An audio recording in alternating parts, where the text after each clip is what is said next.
Hey beautiful people, how are you today? So I had a request on how to do my brows, and that is what I'm going to show you today, so stay tuned. So the first thing about good brows is you need to make sure that your brows are shaped the way you want them to. They need to be cleaned up because I know right now it's strange because we're going through this COVID pandemic. I have my own personal wax machine at home, so I do my own brows. So right now I'm kind of cheating compared to everybody else, but I really don't do much to my brows. I know that's that's going to sound super disappointing, and I'm sorry, but I really don't do too much to my brows.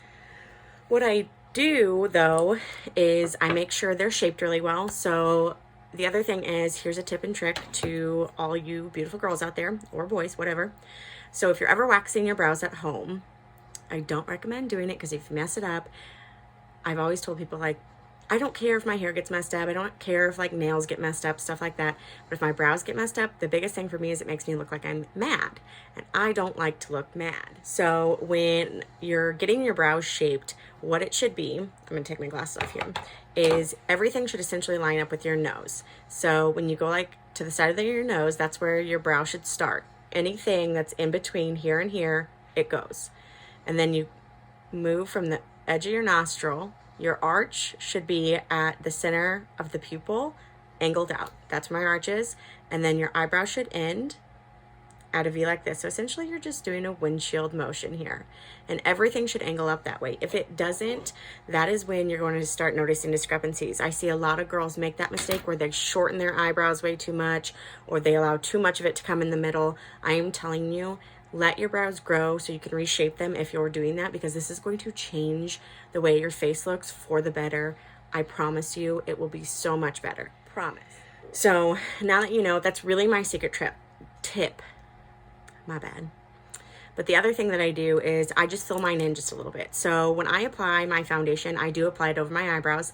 That's just been something I've always done. I know not everybody does that, but I do it because otherwise I get this discoloration under here, and I don't highlight underneath my brows or anything. I wear these big glasses, and so if I were to do that, you wouldn't see it, and to me it's just a waste of product at that point, because you're not going to see the highlight under it. Like, you can barely see my brows now. But when I'm wearing my contacts, it's a little different, but my everyday brow, it's super easy. As long as you've gotten your brows cleaned up, looking good, this is going to be super easy for you, especially if you have the same amount of brow hair that I do. I have quite a bit of brow hair, so I don't ever really feel like I have too many thin spots. So the product I use the Anastasia Beverly Hills. I use the dark brown. I use the gel pot. This is my favorite thing in the world. This has been the best one that I've used. There have been a couple of dupes that I've liked. I also sell magnetic lashes, and they actually have gel pots, and they're pretty good too. When I bought into the company though, they sent me a black one, and I don't have black eyebrows, so. And then the other thing you'll need is, you can buy the Anastasia one, you don't have to, but it is a brush. This is my Tory Bell brush. It's going to have an angled end here and a spoolie here. This spoolie is going to be your most important thing every single day. The reason that this spoolie is important is because if you're somebody like me who puts foundation on your brow, you need to brush them. If you don't brush them, you're going to have this residue on the brow that makes it look lighter than what it is, and it's going to look like it's caked on. So all I do is I'm going to pull my glasses down a little bit. And sorry, I have a mirror over here, so if you keep seeing me look over here, it's because I can't see if I'm looking up through these. So here we go. I'm just going to brush it. I brush up all the way across, then I go through and just nice pressured strokes. You don't want to be jamming this into your face, but you also don't want to like just dust it. You really want to make sure you get that foundation off of the hairs. If you're not getting it off the hairs, you're not doing any good. You'll notice there will end up being like buildup on your spoolie, so you always want to clean those after. So here I am. I'm going to go over these areas.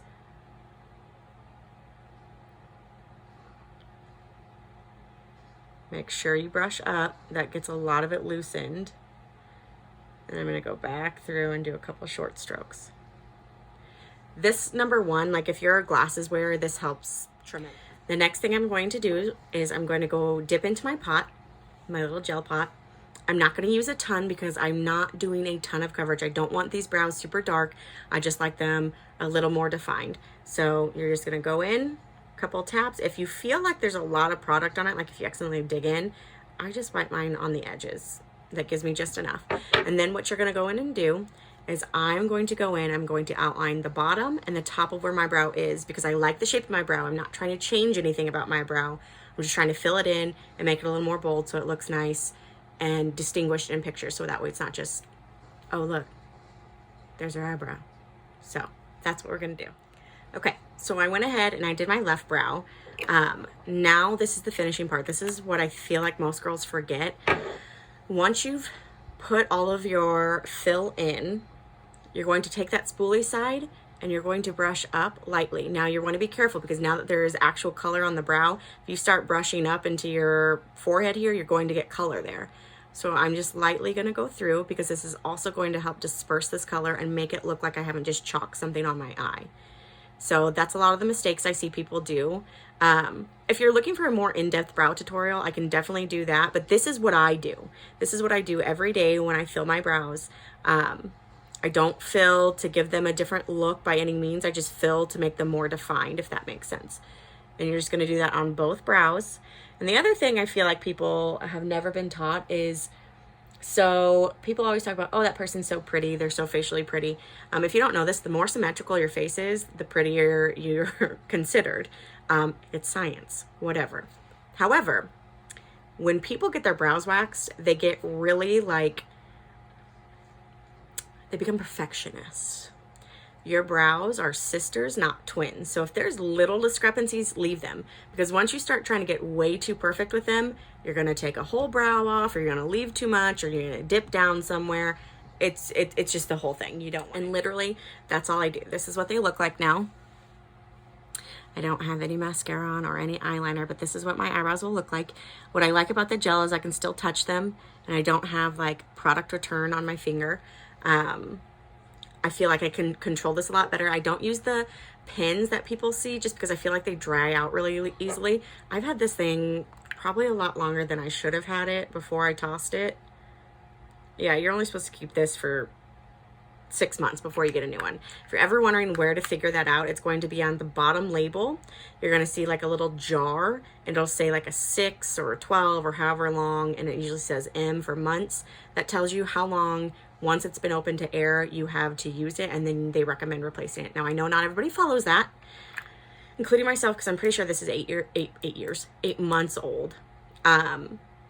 It's stayed really nice and creamy, but the reason they recommend that is you've exposed this to air, you've exposed it to germs, you've exposed it to your brushes.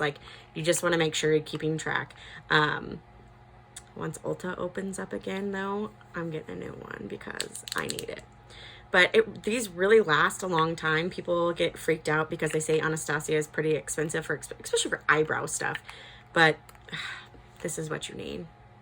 This woman knows her stuff. This company, they know their stuff when it comes to eyebrows. Love them. So that's it. That's all I do. If you have any more questions, please let me know. Or if you need recommendations for good estheticians to wax, or even if you just need a general cleanup from me, I can do that once I'm back in the salon. Just let me know. I am more than willing to help.